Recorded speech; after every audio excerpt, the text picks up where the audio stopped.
The ER41 error on Spectrum cable boxes, often appearing on older Aris and Sagemcom models, means your cable box is having trouble authenticating or pairing with Spectrum's signal. Officially, Spectrum refers to this as a cable card not paired or signal authorization failure.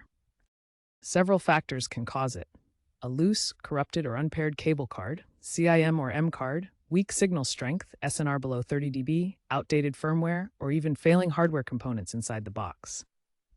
Understand that ER41 is different from ER42, no signal, or ER43, channel lockout, which require different solutions.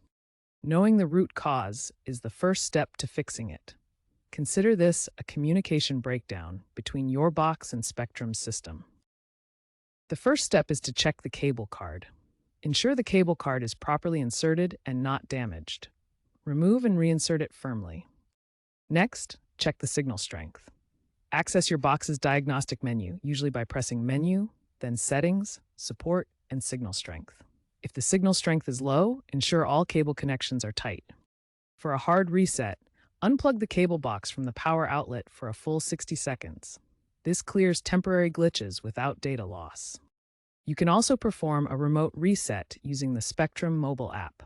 This allows you to reset your cable box without being home and is becoming a more effective solution.